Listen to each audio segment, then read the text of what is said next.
The Ledger Bride. The rain had not stopped since midnight. It came down in long gray sheets over the Whitmore estate, drumming against the cracked window panes, pooling in the ruts of the gravel drive, running in dark rivulets down the crumbling stone facade that had once, decades ago, been something grand. Inside, the house held an unnatural stillness, the kind of silence that comes before something breaks, the kind that makes servants speak in whispers without quite knowing why. Elena Whitmore stood in the doorway of her sister's bedroom, a lukewarm cup of tea, cooling, forgotten in her hands. The bed was made, too perfectly made, the pillows plumped and undisturbed, as though no one had slept there at all. The heavy curtains were drawn tight against the wet dawn light, and on the vanity pinned beneath a silver-backed hairbrush lay a single folded sheet of parchment. Elena did not gasp. She did not drop the teacup. She simply crossed the room, her slippers making no sound on the floorboards, and picked up the note with steady fingers. Forgive me. I cannot marry a stranger for the sake of a debt I never chose. William and I are gone. We are bound for the border, and by the time you read this, we will likely be married ourselves. Tell Father I am sorry, though I know he will never forgive me, and I find that I do not much care. Tell Elena I am sorry too, because I know what this will mean for her, and that is the part of this letter I cannot make myself feel guilty enough about. William, the music tutor, a boy with ink-stained fingers, a soft chin, and not a shilling to his name, who had spent the better part of a year teaching Claire scales on the pianoforte, and apparently considerably more. Besides, Elena read the words twice. She felt no shock, only a slow, creeping dread that settled into her stomach like a swallowed stone. Her sister had always lived somewhere just outside of reality, immune to the grinding arithmetic that kept the rest of the household fed. Claire had never once looked at the ledgers. She did not know what a foreclosure notice looked like. Folded and refolded so many times, the creases had gone soft. She did not know that in exactly 6 hours, the man holding their family's entire future by the throat would be walking through their front door, expecting a bride, a contract, and an end to the matter. The Duke of Renwick was not a patient man. Everyone in 3 counties knew that much, even if no one agreed on why. Elena! Her father's voice cracked down the corridor, thick with last night's brandy and this morning's rising terror. Lord Whitmore shoved the door open so hard it struck the wall, his dressing gown flapping loose around him, and stopped dead at the sight of the empty, undisturbed bed. The color went out of his face all at once, leaving him the gray of old ash. No, he whispered. He snatched the letter from her hand, his eyes darting frantically over the lines, his lips moving without sound as he read it a second time, a third. No, she wouldn't. She knows what's at stake here. Renwick is an hour out from the city by now. He is expecting a bride at noon. Elena. A bride. She's gone, Father. Elena's voice came out flat, almost gentle, which seemed to frighten him more than if she had screamed at him. The carriage from the village is missing from the stables. I heard wheels sometime after midnight. I thought it was only the storm. Lord Whitmore crumpled the note in his fist and began to pace the length of the small room, dragging both hands through his thinning hair, muttering numbers under his breath, the sums he owed, the acres mortgaged, the months of grace that had already run out twice. We are finished.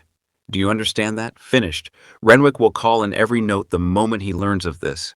He will strip this house to its studs and put us all in the street. You know what they call him in the city, the Iron Duke.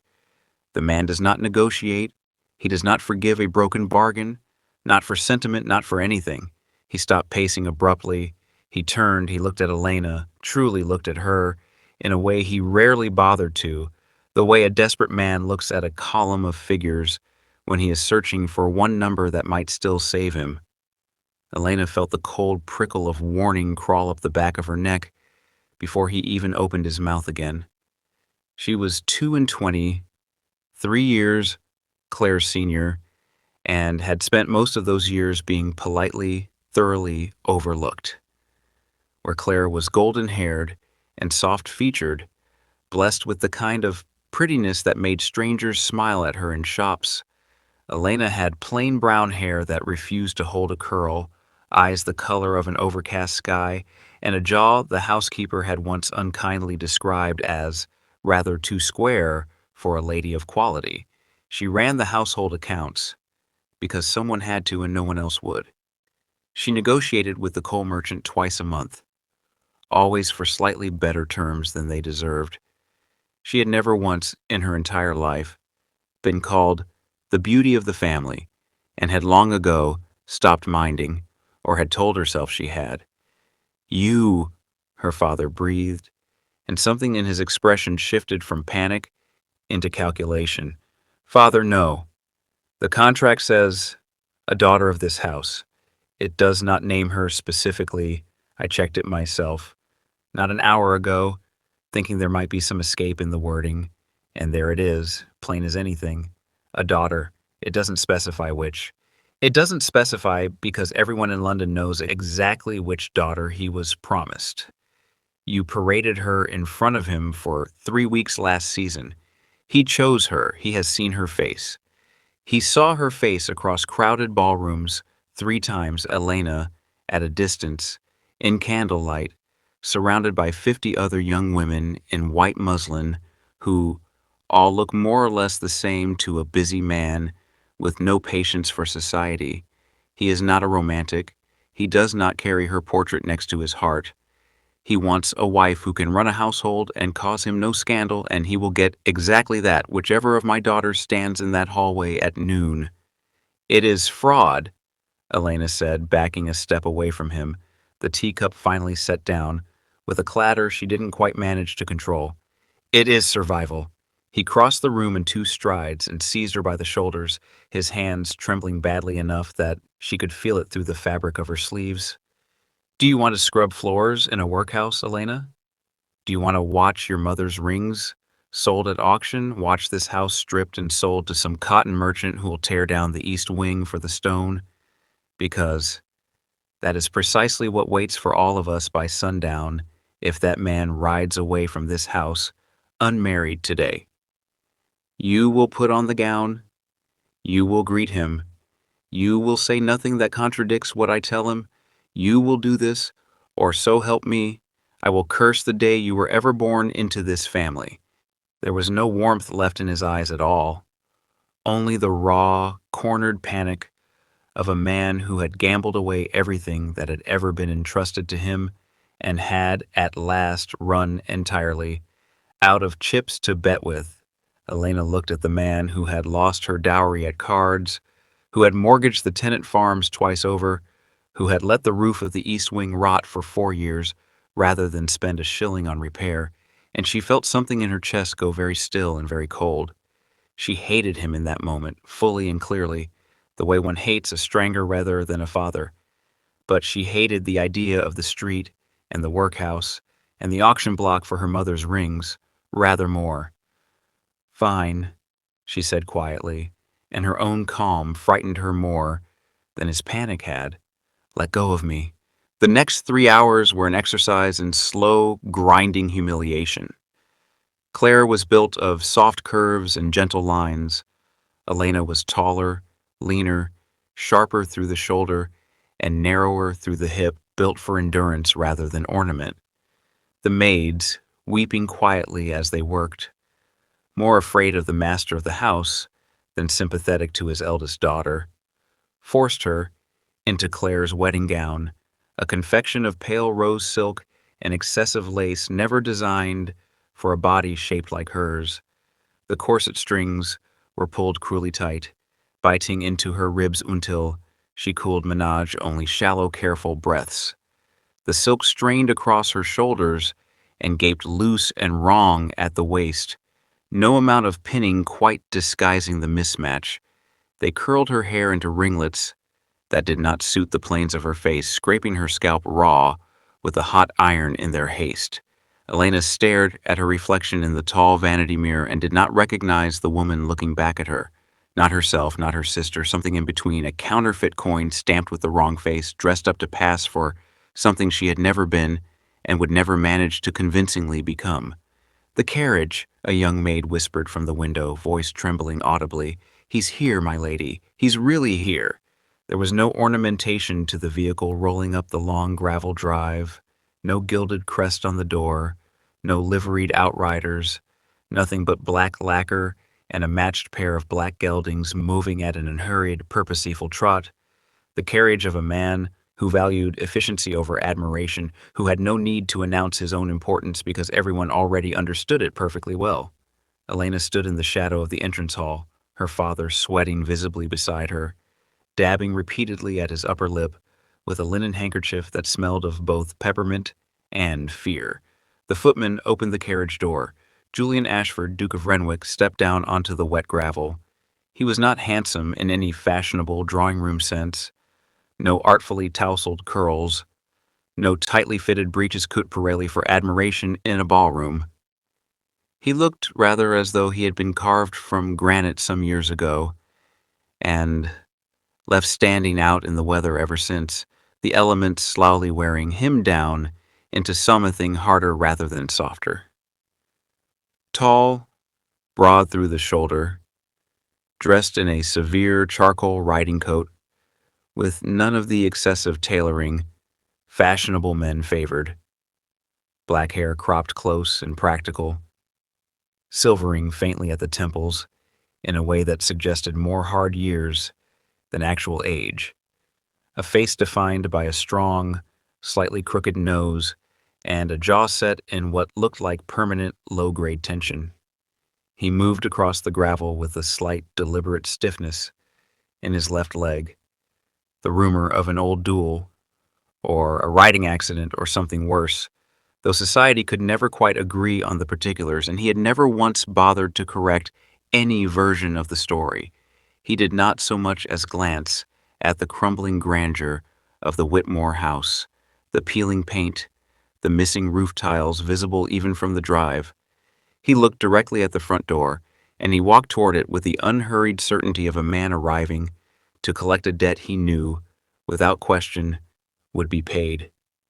"Smile," her father hissed under his breath, shoving her half a step forward into the light spilling through the open doorway. "Eyes down. Be demure, for God's sake, Elena. This is not the moment for your usual manner." The Duke crossed the threshold. He handed off his hat and riding crop to a visibly trembling footman without sparing the man a glance, and let his dark eyes sweep the entrance hall once, methodically, before landing on the two figures standing at the base of the staircase. And there they stayed. The silence stretched, heavy enough to feel pressing against the skin. Elena did not lower her eyes. She found, in fact, that she could not. Some stubborn core of her refused the instruction even as her father's fingers dug into her arm. She stood frozen under the weight of the Duke's study, watching him take in the ill-fitting pink silk, the too tight ringlets already beginning to droop in the damp air, the utter absence of the soft, blushing compliance he had presumably been promised in every letter exchanged between their father's solicitors. She watched something shift minutely behind his eyes, the faint furrow of a brow, a narrowing that was almost imperceptible, a flick of his gaze toward her father and back to her again, cataloging, calculating, already 3 steps ahead of whatever explanation was about to be offered. "And this is your daughter," he said slowly, each word deliberate, clipped at the edges, dangerous in its very evenness. "Yes, Your Grace." Her father's laugh came out high and unconvincing as he clamped a hand around Elena's arm like a man steadying a nervous horse. "My daughter, as promised, ready to assume her duties, and I might add she has been so Very much looking forward to your arrival. We have spoken of little else. So very much looking forward to it, the Duke repeated, entirely deadpan, his eyes never once leaving Elena's face. She looks positively radiant with anticipation. Elena's jaw tightened until it ached. The corset dug mercilessly into her ribs with every shallow breath. She wanted, more than she had wanted almost anything in recent memory, to tear the whole ridiculous gown from her body and throw the pieces at his polished boots. Nerves, Your Grace, only nerves, her father babbled on, clearly sensing the danger without fully understanding its shape. Bridal jitters, you understand, young women, delicate constitutions. I'm quite certain that's it, the Duke said, and turned at last toward the drawing room, not waiting to be shown the way. We have papers to sign, I believe, and a contract to finalize, shall we? It was not phrased as a question. In the drawing room, her father fumbled with the crystal decanter, offering brandy with hands that rattled the glasses audibly. The Duke declined without particular courtesy. I did not come here to drink Whitmore, he said, settling one arm along the cold mantelpiece with the ease of a man entirely comfortable, claiming ownership of a room that was not strictly his yet. I came to sign a contract and leave with a bride. I would prefer we not waste the afternoon on ceremony. Of course, the papers are in my study. I'll fetch them directly. Leave us. The command fell into the room like a dropped stone into still water, sending ripples through the silence that followed.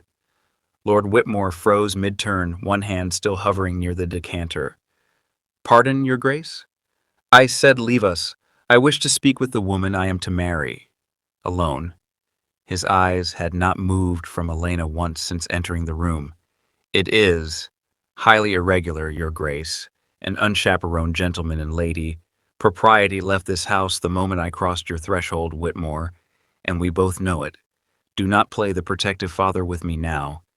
It does not suit the man who spent the last hour rehearsing exactly how he would explain away his daughter's frayed hem. Her father's face went through several shades of red and gray in rapid succession.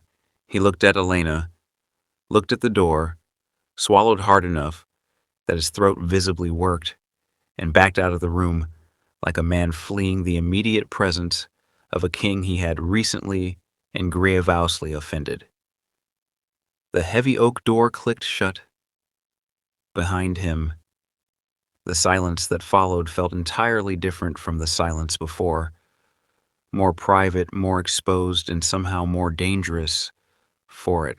Elena stood at the center of the room, feeling suddenly and entirely too visible, the pink silk hotter and tighter against her skin than it had been even a moment before. She braced herself for the explosion she had been expecting since dawn, for him to demand the return of whatever preliminary sums had already changed hands, to call her a fraud and her father a liar, to storm out to his black carriage and leave the entire family to whatever ruin awaited them by nightfall. Instead, the Duke crossed unhurriedly to the sideboard, poured himself 2 fingers of whiskey from a decanter that was, notably, his own family's brand and not the chamber stock her father usually served guests, and studied her over the rim of the glass as he drank. You are suffocating in that dress, he said finally, without preamble. The bluntness of it caught her entirely off guard. I am fine, Your Grace. You are not fine.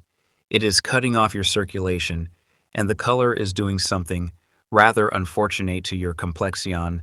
You've gone slightly jaundiced around the collarbone, which I doubt is the natural state of your skin. A corner of his mouth twitched. Not quite a smile, but something adjacent to one. So, you admit it then? Admit what? That you are not Claire Whitmore.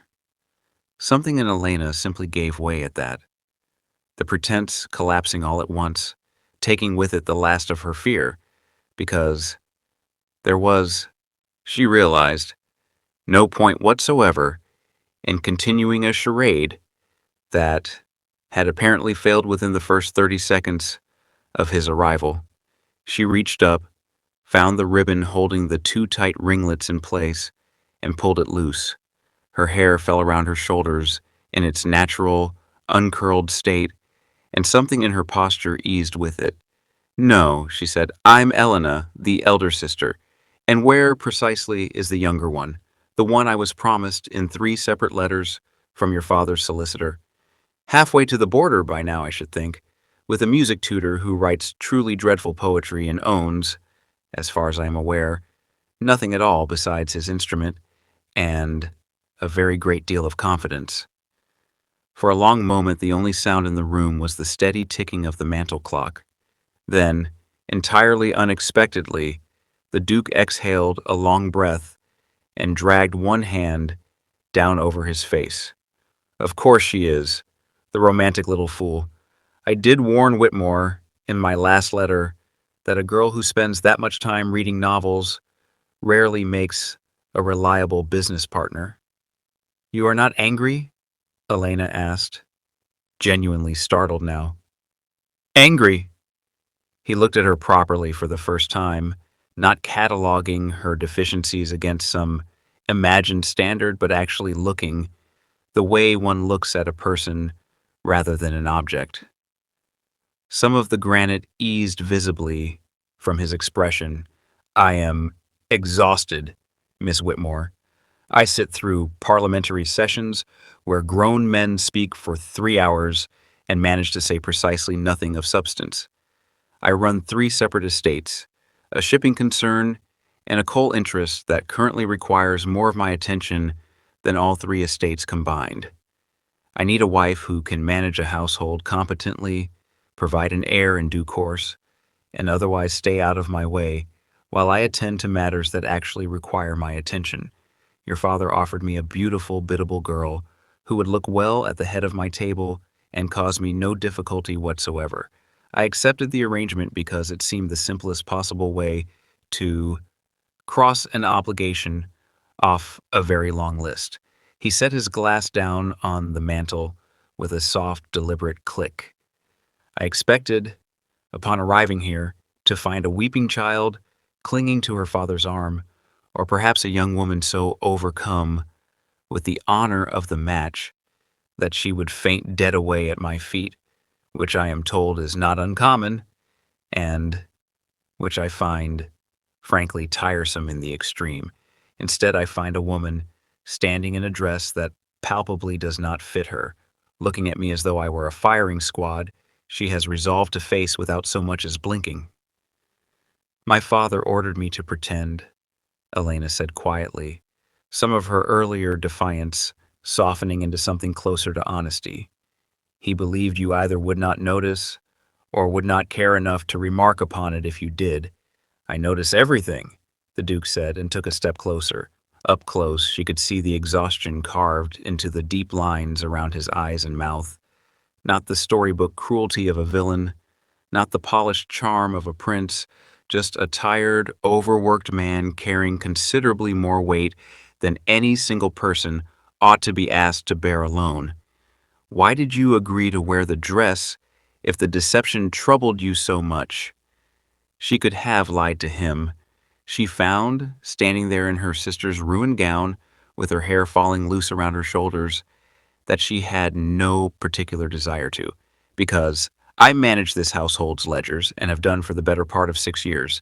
I know precisely what my father owes you, down to the shilling and the quarter day it fell due. If you walk out of this house today, my father is bound for debtor's prison and I am bound for the street, or something considerably worse than the street. I am a practical woman, your grace. Given the choice between a loveless marriage and outright ruin, I chose the marriage. I am not ashamed of the choice, whatever else you may think of me for making it." She waited for the disgust she felt certain must follow such an admission. No lady of quality spoke so plainly of money, of debt, of the grinding mathematics of survival. Society ladies wept prettily and let themselves be rescued. They did not itemize their family's ruin like a merchant reviewing invoices. Disgust did not come. He looked, if anything, entirely riveted. "Practical?" he repeated slowly. turning the word over as though testing its weight. You know, the accounts, every debt, every payment, every quarter day, every penny of it, Your Grace. I could recite the figures to you now if it would satisfy your curiosity. Tell me how you kept this house from collapsing entirely before today. I have seen the state of your father's finances through my own solicitor's reports. By any reasonable accounting, this estate should have been sold off in pieces 2 years ago. It was, she recognized, a test, the same probing, methodical tone she herself used when interviewing a prospective housemaid, searching not for the polished answer, but for the true one beneath it. She met his eyes without flinching. I dismissed half the household staff 2 years ago when the harvest failed and the coal bill went unpaid for the second consecutive quarter. I sold the family silver and replaced the display pieces with weighted plate. No guest has ever noticed the difference, not even the ones who dined here regularly. I negotiate directly with the coal merchant and the butcher each quarter, offering a small premium in exchange for delayed payment until the tenant rents come due. When the rents fall short, which they very often do, given the state of the eastern fields, I lease a portion of the pasture to a neighboring farmer without my father's knowledge or consent. That income has, on more than one occasion, been the only thing standing between this household and an empty larder in the depths of winter. A low, rusty sound rumbled up from his chest, the ghost of a laugh, as though the muscle required for it had gone unused for a considerable stretch of time. You are, by any strict legal definition, a criminal several times over. I am a survivor, she corrected without apology. Yes. He studied her for a long, considering moment, something settling into decision behind his dark eyes. You are that. He stepped back, putting a small, deliberate distance between them. Take off the gown. Put on something you can actually breathe in. I don't imagine you own anything half so absurd as this by choice. We leave for the city within the hour. You still intend to marry me? I intend to marry a woman who kept a bankrupt house solvent through sheer nerve and a talent for creative fraud, rather than a beautiful girl who ran off with her music tutor at the first sign of an unwanted obligation. I find, on reflection, that I much prefer the bargain I am about to make to the one I originally agreed to. 14 minutes, Miss Whitmore. I am not a patient man, whatever else you may have heard.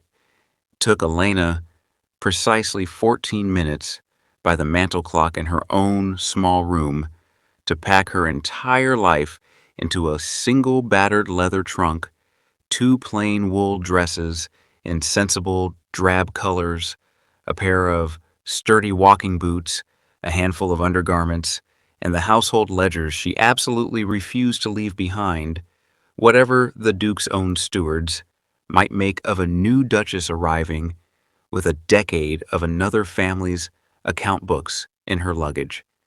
She left the pink silk gown crumpled on the floor of her room like a discarded, unwanted skin, and did not look back at it once.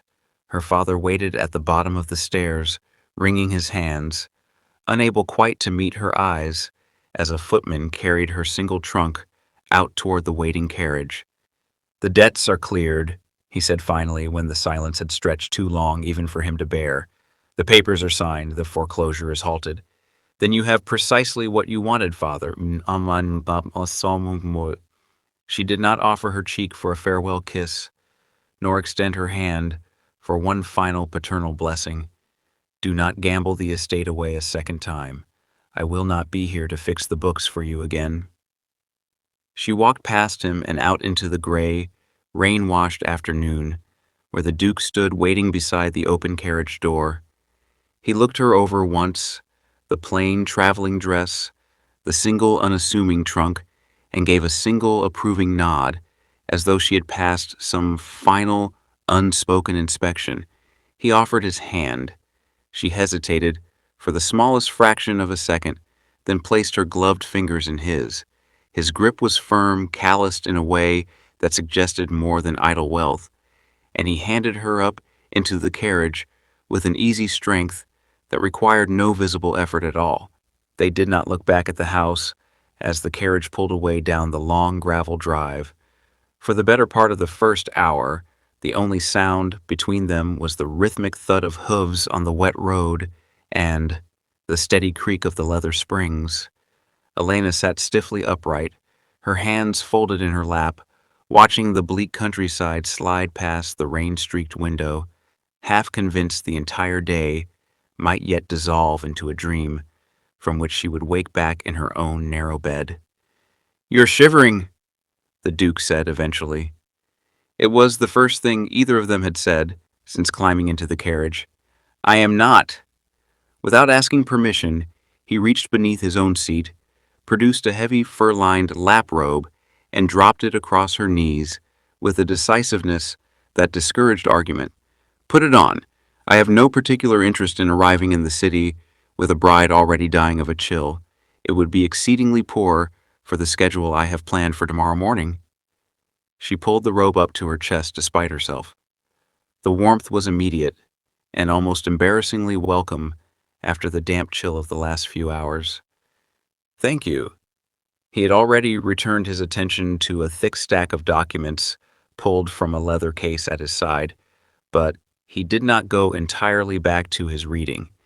"Tell me more about the ledgers, the specifics of the pasture lease, if you would. I have some curiosity as to how you structured the terms without your father's knowledge."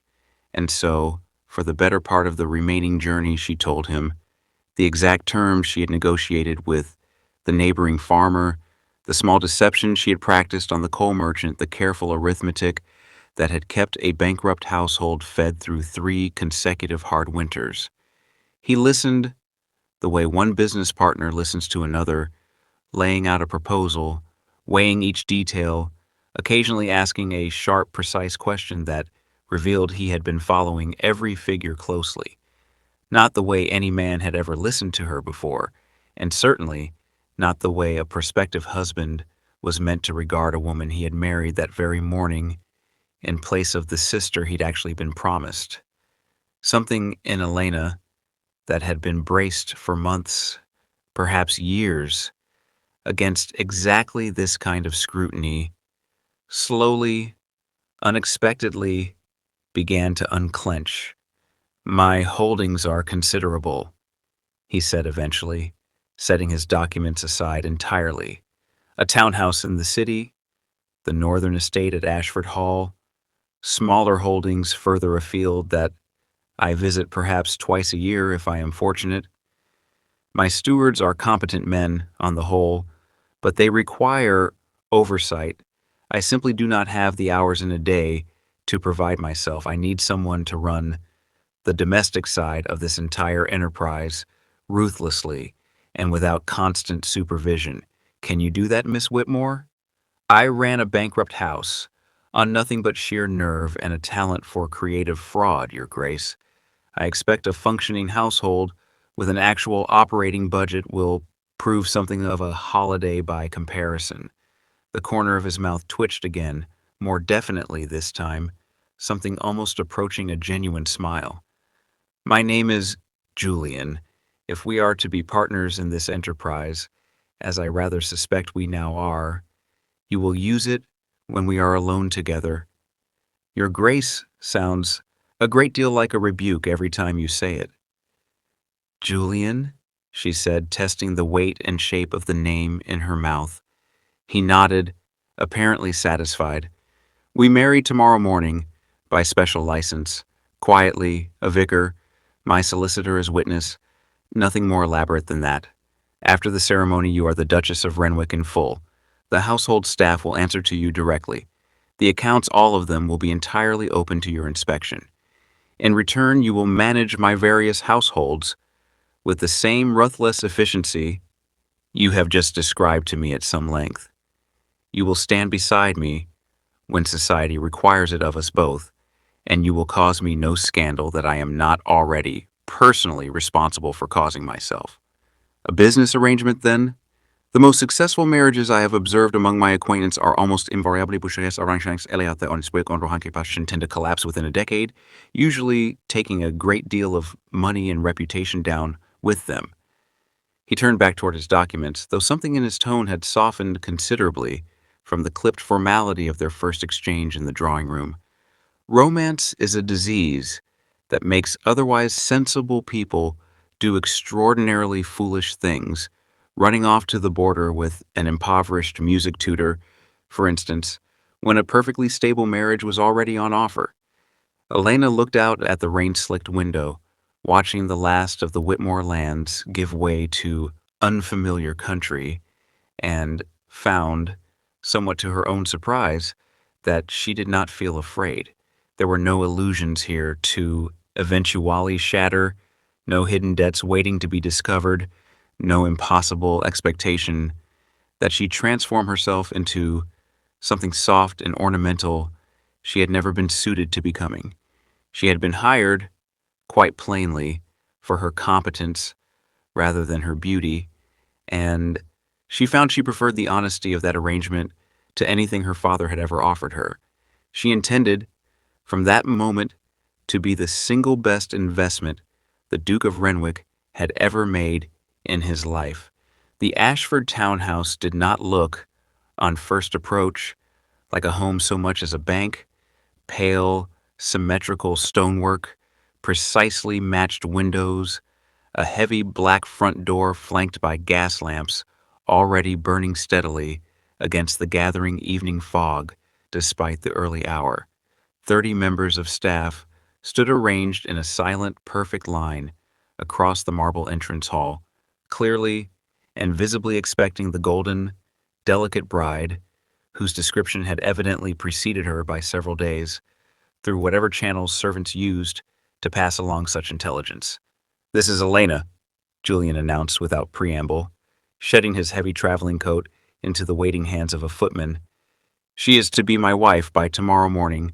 From this moment forward, her word carries the same authority in this household as my own, without exception." A ripple of visible surprise passed down the assembled line before it was quickly, professionally suppressed. The housekeeper, a tall, severe woman, introduced as Mrs. Hargrove, stepped forward and dropped into a crisp, correct curtsy, though her eyes lingered a moment too long on the plain traveling dress and unadorned hands. "Shall I show you directly to the Duchess's suite, my lady? A bath has already been prepared, and I imagine after such a journey—" "In a moment, Mrs. Hargrove. First I should like the kitchen ledgers, the wine cellar inventory, and the current staff duty roster brought to my sitting room. 20 minutes should be more than sufficient time to gather them." Mrs. Hargrove's carefully neutral composure faltered visibly for the first time. "The ledgers, my lady? Tonight? Surely after such a long day of travel you would prefer to rest first and attend to household matters tomorrow, once you've had opportunity to—" "The bath can wait a little longer, Mrs. Hargrove. I prefer to understand the terrain of a household before I settle into it. 20 minutes, if you please." The housekeeper glanced almost helplessly toward Julian, silently pleading for some intervention or reprieve on the new Duchess's very first evening under his roof. He simply raised one eyebrow, entirely unmoved. "You heard the lady, Mrs. Hargrove. Bring her the books." By the time Elena finally allowed herself the hot bath that had been prepared, working late into the evening by candlelight at the small writing desk in her new sitting room, she had already identified a persistent overcharge on the weekly butcher's account and a genuinely alarming quantity of unaccounted French brandy missing from the cellar log over the preceding 6 months. She smiled at the discovery, a small, satisfied, faintly predatory expression that would have startled anyone who still expected her to be the meek, overlooked elder daughter of a bankrupt viscount. There was clearly a great deal of quiet, useful work to be done in this house, and she found, somewhat to her own surprise, that she was already looking forward to doing it. The wedding itself took a little over 8 minutes the following morning, conducted by a nervous Vicar Benny the Large, rather violent oil painting of a storm at sea that dominated the drawing room's far wall. Elena wore the plainest of her two dresses, a dark blue wool entirely unsuited to a wedding by any conventional standard, and found she did not particularly care. Julian wore severe black, his cravat tied with the same mathematical precision that seemed to characterize everything else about him. When it came time for the ring, he produced a heavy band of brushed, unadorned gold, no delicate filigree, no ostentatious stone, only solid, honest weight. He took her left hand, his thumb briefly brushing over the small callus on her index finger left by years of gripping a quill over account books, and did not so much as flinch at the evidence of labor no lady of quality was meant to display. He slid the ring onto her finger. It fit as though it had been made for her specifically, rather than hastily fitted the night before. "I now pronounce you husband and wife," the vicar said, his voice cracking slightly with nerves. There was no kiss. Julian simply stepped back and turned to the waiting solicitor to sign the thick parchment registry. Elena signed her own name beneath his, watching the ink settle into the paper. Elena Ashford. It felt considerably heavier on the page than she had expected it to. "I have business at the docks this morning," Julian said, already handing the quill back to the solicitor. "One of my merchant vessels arrived early from the Indies, and the harbor master is attempting to levy an entirely unapproved tax on the cargo before I've had opportunity to review the manifest myself. I don't expect to return before dinner. The house is entirely yours in my absence. Do as you see fit with it. I would ask only that you try not to start an open war with my own housekeeper on your first full day as Duchess." "I make no promises on that account," she replied with a dryness that surprised even herself, and thought she caught the ghost of a genuine smile pass across his face before he turned and left for the docks.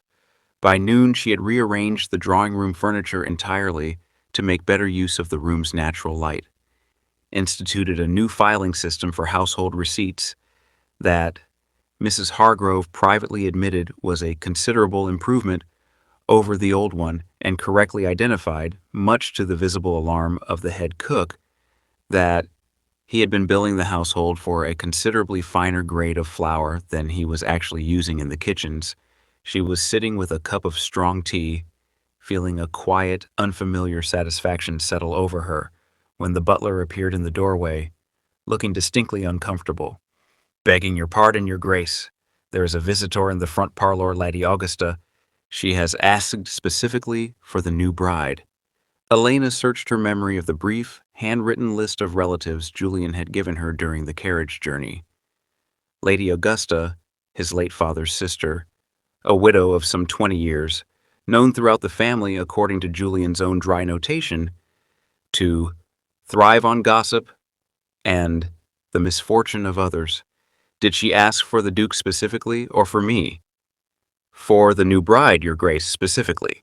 Word of the special license appears to have reached her already, though I could not say by what means. I will be down momentarily." Lady Augusta was standing by the parlor window when Elena entered, dressed in violet morning silk, despite 2 decades of widowhood, an ostrich feather curling dramatically from an elaborate turban. She turned as the door clicked shut, and her small, sharp eyes swept over Elena from head to foot with unconcealed, deliberate disappointment. "Good God," Lady Augusta said flatly. "You are not the blonde one." "I am Elena, Lady Augusta," Elena replied evenly, walking further into the room without offering a curtsy. "Julian and I were married this morning." Julian is a fool. A distracted, overworked, entirely impractical fool. I told him myself, in no uncertain terms, to marry the pretty Whitmore girl society expects a certain standard of beauty at his side, given his position. Instead, he brings home her eyes raked over Elena's plain dress and unstyled hair with open contempt. The plain sister. What manner of arrangement did that bankrupt Viscount father of yours use to force this match? There was no coercion involved, Lady Augusta. Julian and I, entered into a mutually beneficial arrangement. He required a competent wife capable of managing a large household. I required a solvent husband. The terms suited us both perfectly well. You speak of the arrangement in terms of money quite openly, like a common tradesman discussing an invoice. Lady Augusta's face began to mottle with genuine outrage. How spectacularly vulgar! You will be an absolute laughingstock in every respectable drawing room in the city within a fortnight. I will personally see to it that no woman of any standing leaves her card at this address. That would, I confess, be something of a relief, Elena said calmly, refusing to let the older woman's contempt land anywhere it could actually wound her. I have very little time at present for idle social calls. I am occupied auditing the household accounts and have already found several matters requiring my attention. You insolent little... That's quite enough, Aunt Augusta. Julian's voice cut through the room like a blade, low and utterly without warmth. He had returned earlier than expected, still in his riding coat, damp from the docks, and the fury visible in his expression as he crossed the room was immediate and entirely unmistakable. He came to stand beside Elena, not sparing his aunt so much as a glance. "Elena is my wife," he said, each word deliberate and cold. "The Duchess of Renwick, in full and unquestioned authority. If you speak to her in that manner again, in my home or anywhere else, I will call in the mortgage I currently hold on your son's townhouse and the note against your daughter's country estate, and your entire branch of this family will find itself in considerably reduced circumstances by the end of the week." Lady Augusta's mouth opened and closed several times without producing any sound at all. She gathered what remained of her dignity, turned, and fled the parlor without another word, her violet silk rustling furiously behind her. "You didn't have to threaten to ruin her entirely," Elena said, once the front door had slammed shut in the distance. "I don't make idle threats, Elena, and I have never once permitted anyone to speak to a member of my household in that manner. I won't begin allowing it now." Something in his hard expression eased, just slightly, into a small, genuine smile. "For what it's worth, listening to you hold your ground against her just now, I believe I fell a little in love with you in that exact moment." Elena's breath caught somewhere in her chest. She searched his face for any trace of mockery or performance, and found, to her own considerable surprise, none at all. 3 days later, they departed for the north. Ashford Hall, a genuine fortress of dark gray stone, set on a windswept rise overlooking a valley, thick with smoke from Julian's own distant ironworks. Elena loved the place on sight, in a way she had never quite managed to love the crumbling genteel decay of her father's house. She demanded the estate ledgers before she had even fully removed her traveling hat, rode out into the biting cold the very next morning to personally inspect a row of leaking tenant cottages the previous steward had apparently ignored for the better part of a year, and dismissed the man himself within the week, once she confirmed through careful cross-referencing of receipts that he had been quietly embezzling a portion of the repair budget for at least 3 seasons running.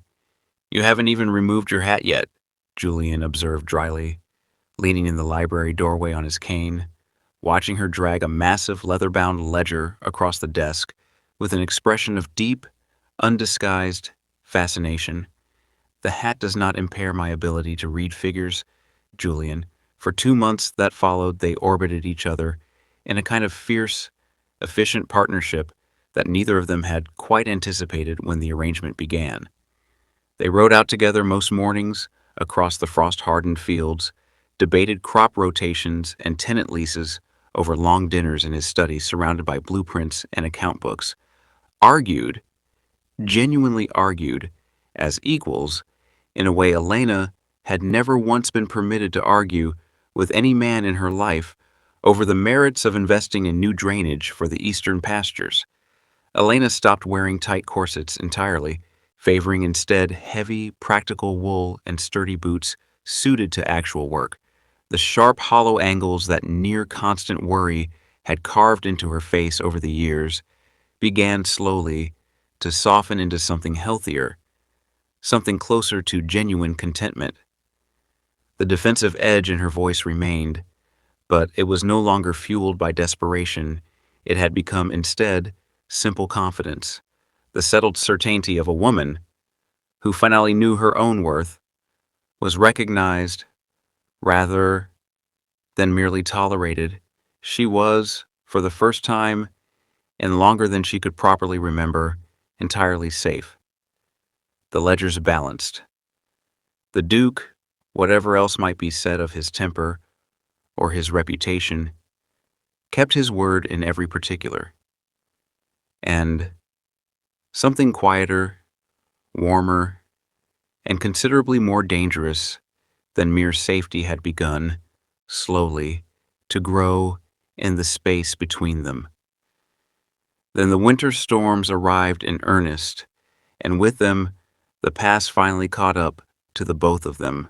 It was a brutal, howling November night, wind tearing off the moors and rattling the thick library glass, hard enough to make the fire spit and flare with every gust. Elena sat on the rug near the hearth, sorting through an old, disorganized box of land deeds. Julian worked at his desk nearby, reading correspondence from his London solicitor. The silence between them had become, over the preceding weeks, entirely comfortable, domestic, easy, warm, in a way neither of them had expected marriage to ever actually feel. The heavy library doors slammed open without warning. The butler stood in the doorway, his usually impassive face tight with visible discomfort. The wind from the open hall sending the fire guttering wildly. "Your Grace," he said, raising his voice over the storm, "I apologize for the intrusion. There is a situation developing in the main hall. Lord Whitmore has arrived, and his younger daughter." Elena went utterly still. The land deed in her hand crumpled slightly as her grip tightened without her conscious permission. The warmth of the fire seemed to vanish all at once, replaced by an old, familiar, icy dread that settled directly into her bones. She got slowly to her feet, brushing dust from her skirt with hands that were not quite steady. Julian had not looked at her yet. He rose from his desk, his jaw setting hard enough that a muscle visibly ticked near his ear. He reached for his cane. "Show them to the front drawing room. Bring tea. They will likely be half frozen after a journey in this weather, whatever else they are." "Yes, Your Grace." The butler bowed and vanished. Julian turned to Elena at last. She stood perfectly still, her face arranging itself almost against her will into the same careful, practiced mask of apathy she'd worn for years before any of this, the pragmatic survivor, stepping instantly, defensively, back into old armor.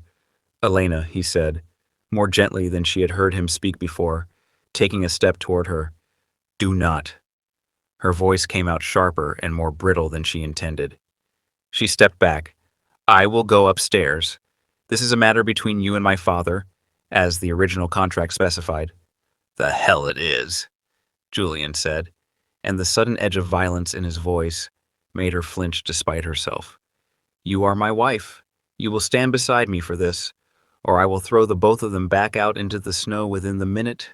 Elena looked at him, his eyes burning with a dark, controlled fury that was not, she understood suddenly, directed at her at all. He was not looking for a way to avoid a difficult conversation. He was looking, plainly, for a fight. She nodded once, tightly, and together they walked toward the drawing room. The scene that greeted them was, in its own way, genuinely pathetic. Lord Whitmore looked to have aged a full decade in the month since Elena had last seen him, his coat soaked through, thinning hair plastered flat against his skull. Seated on the brocade sofa, shivering violently in a mud-splattered traveling cloak, was Claire, still beautiful, even soaked through and hollow-eyed, dark circles pressed deep beneath a face that retained, even now, the delicate, tragic loveliness Elena had never once in her life managed to imitate. Lord Whitmore spun as Julian and Elena entered. His eyes flicked immediately to Elena, to the heavy gold ring on her hand, the well-cut green wool of her dress, the quiet, settled authority in her posture, before he looked away and focused entirely on the Duke. "Your Grace," he stammered, stepping forward. "Thank God you've received us. We've traveled 4 days in this dreadful weather." "Why are you here, Whitmore?" Julian's voice was cold and entirely without pity. He did not offer them a seat. He did not move toward the fire. He stood near the door, a massive, unmoving shadow. Claire let out a ragged sob, looking up with wide, tear-brimmed eyes. "He left me. William left me at a coaching inn near the border, took my mother's jewelry and the carriage horses, and simply vanished. I had no choice but to write to father." "A tragic tale," Julian said, entirely without warmth. "It does not, however, explain why you are currently ruining my carpets." Lord Whitmore drew himself up, attempting a last, desperate imitation of dignity. "She is the true bride, Your Grace, the one you originally agreed to marry, the one we were meant to send. Elena," he gestured vaguely toward his elder daughter, as though she were a piece of misplaced furniture rather than a person. "That was only ever a temporary measure, a deception I deeply regret. But Claire is here now, ready to fulfill the original contract, as intended." Elena felt the floor tilt very slightly beneath her boots. It was the sheer raw audacity of the man, walking into her home, looking directly at her and offering her own husband a trade as though she were a defective good to be exchanged at the counter. "My solicitor assures me the marriage to Elena could be quietly annulled," her father pressed on, apparently oblivious to the growing danger in the room. "Given the circumstances under which it was contracted, deception, false pretenses, the church would grant it within the month. You could have Claire. You could have the bride you actually paid for in the first place." Silence fell over the room, heavy and absolute, broken only by the crackle of the fire and Claire's soft, continuing sobs. "Julian," Elena said, her voice surprisingly steady, though it felt like swallowing broken glass. "If you wish to speak with the solicitors, Shiki—" "Shut your mouth, Elena." The command cracked through the room like a whip. Elena flinched, snapping her mouth shut immediately, not from fear of him, she understood even in the moment, but from the sheer controlled fury underlying the words. Julian was not looking at her at all. His gaze was locked entirely on Lord Whitmore, and the expression on his face was one of such profound, glacial contempt that her father actually took a physical step backward. Julian crossed the room slowly, the rhythmic thud of his cane against the floorboards, the only sound besides the storm outside. He stopped 2 feet from Lord Whitmore. "Let me ensure I understand you correctly," he said, his voice dropping to a terrifying, deliberate quiet. "You have traveled through a storm, into my home, to offer me damaged goods that another man discarded at a roadside inn, as though I might simply exchange one daughter for another, the way one returns an ill-fitting coat to a tailor." "Your Grace," Whitmore protested, his face flushing crimson, "society expects me to bleed men like you, dry in the House of Lords, Whitmore.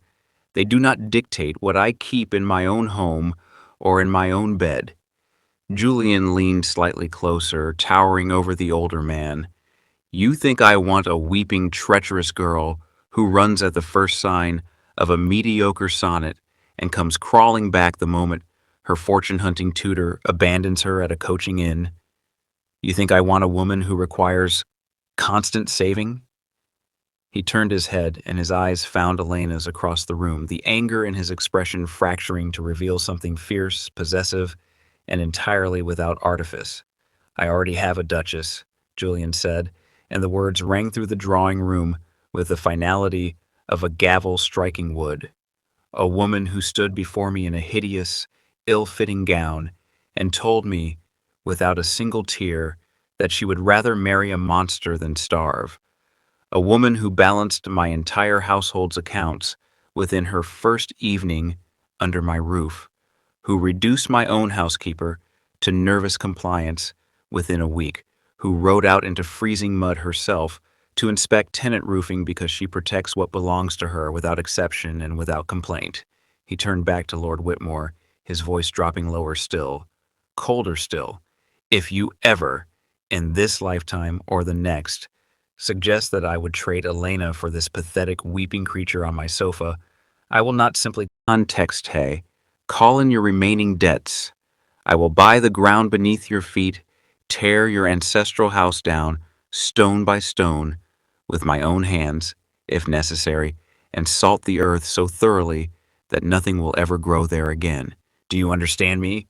Lord Whitmore was trembling violently now, his mouth opening and closing, without producing any sound at all. "Dawson!" Julian called, and the butler materialized in the doorway instantly as though he had been waiting just outside.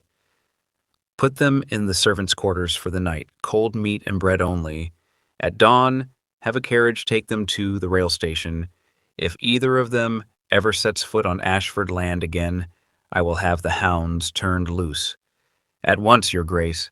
Julian did not wait to watch them led away. He crossed the room, took Elena's hand, his grip tight, warm, and entirely anchoring, and pulled her out of the drawing room, up the grand staircase, and down the long, shadowed corridor to her private sitting room. He shut the door firmly behind them. The room was lit only by the low, banked fire. Julian let go of her hand and paced to the window, dragging one hand roughly through his dark hair before turning back to face her, his chest still visibly heaving with barely controlled emotion. Elena stood near the center of the room, her own heart hammering violently against her ribs, the old icy dread finally melting away into something rushing and overwhelming and considerably warmer. "I already have a duchess." "You called her goods?" Elena said finally, her voice remarkably calm, though her hands had begun to tremble. "That was, I think, rather ungentlemanly of you. Whatever else may be said in your defense." "I am not a gentleman," Julian said, his pacing stopping abruptly. "I am a ruthless bastard, Elena, and you knew precisely that the day you met me in your father's drawing room." He closed the distance between them in 3 long strides, stopping close, enough that she could feel the heat radiating from him, could smell rain and leather, and something underneath that was simply, distinctly him. "Did you truly believe I would trade you? That I looked at you even for a single moment and saw only a placeholder for the bride I was originally promised?" "I am a realist, Julian." She forced herself to hold his gaze, refusing to let the vulnerability cracking through her chest show on her face. "Men want beautiful, soft things. I have never been either." He let out a harsh, frustrated breath and reached up to take her face in both of his large, warm hands, his thumbs brushing gently along her cheekbones. "Soft things break," he said fiercely. "Soft things run at the first sign of difficulty. I do not want a porcelain doll, Elena. I want iron. I want the woman who stands and fights when everything else would have her flee. I want you." Her breath caught somewhere in her throat. The careful walls she had built for years out of ledgers and pragmatism and cold, necessary survival began, at last, to genuinely crack. "I knew the moment I saw you in that hallway," he confessed, his voice dropping to something rough and low. "Standing there suffocating in that absurd gown, looking at me as though I were a problem you intended to solve through sheer force of will rather than tears. I have never in my life wanted anyone more than I wanted you in that moment. I signed those papers not for your father's sake, Elena, but to secure you before you could realize you were entirely too good for a man like me." The absolute, unguarded honesty in his eyes finally shattered whatever remained of her defenses. She reached up, her hands wrapping over his wrists, and leaned forward to press her mouth to his. He made a low sound against her lips, not quite a groan, something closer to relief, and His arms came around her, pulling her fully against his chest. The kiss was not gentle. It was months of restrained tension finally breaking loose, all at once, months of stolen glances across account books, and careful, unacknowledged devotion neither of them had permitted themselves to name until now.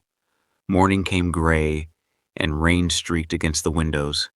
Elena woke slowly to find the space beside her in bed empty, but still warm, and Julian seated in the chair by the low-burning fire, dressed simply in trousers and a loose linen shirt, a leather-bound ledger open across his knee, watching her with an expression of quiet, unguarded peace she had never once seen on his face before.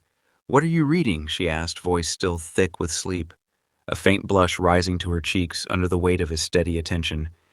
"The Eastern Cottage Repair Budget," he said, a wicked glint lighting his dark eyes. "It seems there's rather more money left over than I expected. I was thinking of building you a glass house, somewhere to keep whatever plants survive a northern winter, which I understand is a very short list, but you might enjoy the challenge of proving me wrong." Elena smiled, a real, unguarded smile that reached all the way to her eyes, and slid from the bed, wrapping the quilt securely around herself, to cross the room and climb directly into his lap, the fabric pooling around them both. She rested her head against his shoulder, and he set the ledger aside without hesitation, wrapping both arms around her instead. "A glass house is a frivolous expense," she murmured against his neck. "We can afford it," said the Duke of Renwick, holding his wife against his chest as the rain continued steadily against the glass. "The accounts, as it happens, are perfectly balanced."